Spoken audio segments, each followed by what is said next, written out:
welcome back everyone to episode 3 of Tramps Delivered.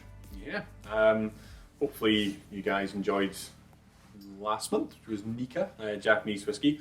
And just before we start, actually, we're just thinking, we're kind of laughing about some of the stories and tales of being away with whiskey trips and stuff, and we came up with a wee kind of idea that if you guys have got any funny whiskey stories, write them into us. We'd love to see them, and actually we'll pick out the best ones. And we'll read them out. The rest of the group. Yeah, I think that'd be quite good fun.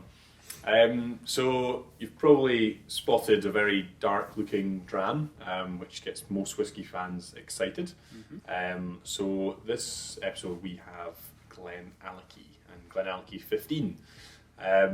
So GlenAllachie's gone just into new ownership. So Billy Walker, who is sort of an icon in the whiskey world, he's sort of master distiller and owner.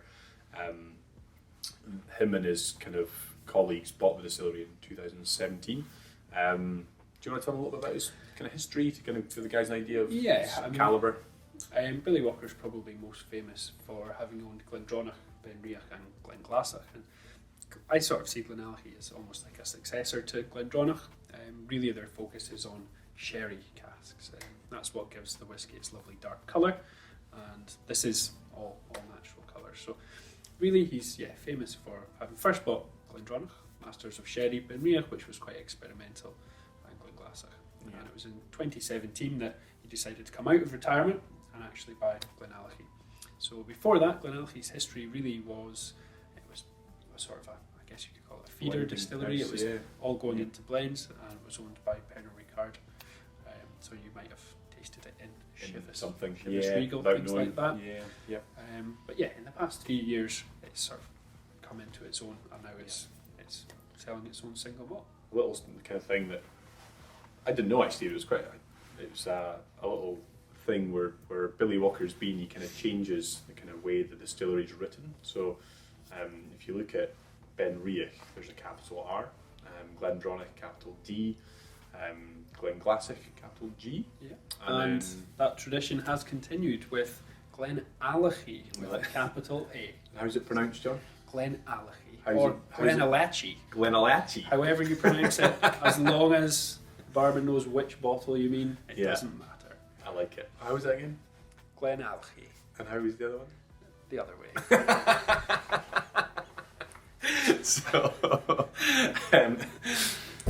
this is their new releases, and I gotta say, I don't like their branding. Sorry, it reminds me a little bit of Microsoft Paint, but I think at first I didn't like it. I would have to agree with you, but there's a certain charm, and really at the end of the day, it's about what's in the bottle. About the liquid. Sure, nice bottles look good, but I think there's definitely a charm to sort of short bottle and maybe not the most trendy. No, their single cast stuff looks great, but I think this stuff here, I don't know, I just think it looks a bit cheap actually, which is annoying because the liquid is... Well, that's okay, I'll take the bottle if you don't like it. You know what, you can do an opening comparison from last week, because... Oh, no, actually, can I do it? Throw me under the bus there? Because it's a cork, I like the sound.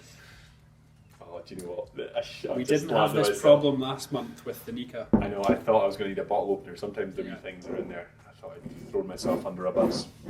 To be fair, good, not bad, can't complain. Good open there, I have to say. Thank you. It's all in the man doing the job, I think. Well, there we go, best sound. Good. Lovely. Right, the dirt before the brush, as they say.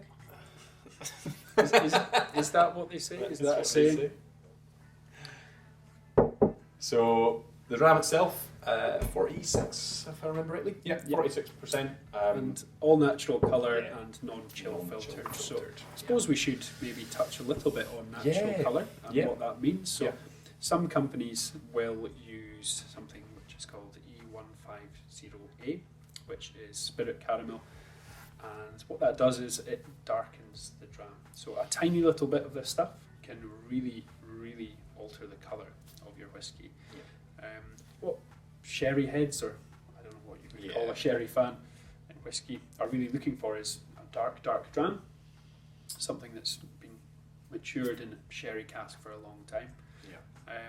And what E150A allows, or spirit caramel allows people to do, is make their whiskey look darker than it actually is. Yeah. It's an unnatural colouring, and in the UK you don't actually have to label it's in the whiskey. But what you can do is you can write natural colouring on the bottle. Yeah. And I think we both probably disagree with it. To an extent. To an extent, I think the distilleries argue that it's for consistency. So they say that if you look at like different batches or different runs, and you know, if you buy a bottle wherever you are just now, and we buy one and they look different, it's just going to cause problems for them. To the average consumer, that's understandable. Why Yeah. does this bottle of whiskey look a different colour to this one? Yeah. And we actually are seeing that now with GlenAllachie. Different batches of the 12 and the 15 actually are slightly darker or lighter than the other.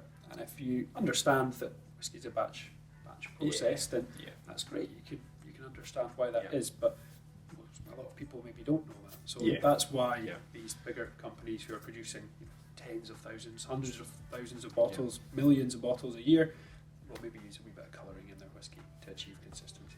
But I still don't buy it, because you've never heard of a distillery lightening a whiskey. So they've never had a whiskey that's really dark and thought, oh, how do we lighten that? So my view on it is actually that companies that do darken their whiskey are trying to trick consumers into thinking the whiskey's been in maybe better cask or in for longer, or because I think the natural assumption is that whiskey's clear to begin with, and the longer it spends in cask, it will take on more colour, particularly in the sherry cask. But yeah, it's a touchy one. But to be honest, 80%, maybe even higher, probably do it. So there's no point getting too upset about it, because pretty much everyone does it. I guess the most important thing is the taste and not what it looks like. So who really cares? But yeah, speaking of the taste, shall we try it? Getting into a hole there. Cheers. So I believe this is 65% Pedro Jimenez casks and 35% Oloroso. So the two sort of most popular types of sherry cask, really. Yeah, PX is probably my favourite. So it's the sort of sweetest type of sherry you can get. So like per 100 ml of PX sherry, there's more like sugar than Red Bull. It's just super sweet. So I really like that sort of sweetness in whiskey. Lovely notes of raisins, dried fruits, Christmas cake is a really popular tasting note that you'll maybe find in there. Lovely long finish on GlenAllachie as well. A thing with, we talked about natural colour there. The other thing they state in the bottle is non-chill filtered. So chill filtering is basically a process of chilling the liquid. So you see the sort of fatty acids that are in the whiskey just naturally, and then you can basically strip them out in a filtering process. The main reason for doing that is that if whiskey goes cold and it has those fatty sort of acids in there, it can go cloudy. So a lot of people, particularly in foreign markets who have Scotch on the rocks or whiskey on the rocks, if you put ice in whiskey that's non-chill filtered, it can go cloudy, and people think there's maybe something wrong with their whiskey. If you've ever seen chilled olive oil and it goes quite cloudy, it's the same idea, really, to what's happening in the whiskey. So it's understandable. People might think that there's a fault in their whiskey, and for that reason, some of the bigger distilleries, they might chill filter their whiskey.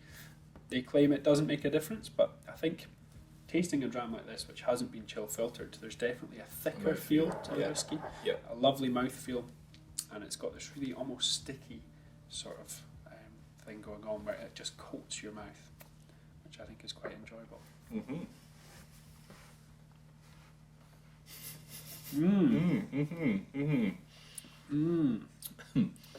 Lovely. So yeah, no, really, really good. I think what Billy Walker's done now as well is they've kind of fenced all their sort of stock for themselves. And this is, I mean, they took over in 2017, so this is actually, you know, he's not made this, and he's very open about that, and he's saying the stock that's been left to him have been really, really good. But yeah, they're now not selling any of their stuff for blends. Their fermentation times have gone up about 3 times, so it used to be about 50 to 60 hours. They're now up to 120 to about 150 hours, which is really long. What that basically does is creates more flavour in that part of the process. So yeah, keep an eye on GlenAllachie. I think the stuff they're bringing out now is good, and I think when it gets to Billy Walker stuff, it's going to be even even better, actually, I think. So, yeah, big fans, GlenAllachie. Retail price of that, John? I think it'd be about £55 for a bottle, 55, Yeah. 60. I think in that price bracket, that's probably, you will not get much better whiskey than that, I don't think. Yeah, I think that's probably about it for GlenAllachie, I think. Yeah, but did you not get in a bit of trouble at GlenAllachie, Matt? No, well. Oh, well. Yes, no, maybe. Yes and no, maybe. Not trouble, just got a bit carried away, which is no shock to most. We were there for whiskey and donuts. We did like a Spirit of Speyside maybe 3 years ago now, and we were hosting an event there. And part of it, our host said, "Look, we're doing like a bus tour around all the distilleries," which is great because normally when I visit the distilleries, I'm driving and I can't really fully enjoy the distilleries, but after that trip I can understand why I normally drive. So every distillery we had a dram of that distillery there. So I think GlenAllachie was number 9 or 10, and it was a lovely day, and I was like sitting out in the sun, almost fell asleep outside the distillery, then woke up, then everyone was on the bus waiting for me, and then I decided, it's my time to go to the shop and buy some more whiskey. So yeah, put everyone behind about 20 minutes, almost missed the bus, and I mean, I'd have done the same. But I did bring back some good GlenAllachie. Well, so that's what's most important. Most important is whiskey for us. A hero, you would say, John. Not all heroes wear capes, eh? Well, I think that's probably it. I'm going to probably dob you in it next episode. But yeah, Great. Cheers. Cheers, Thanks very guys. much. Cheers.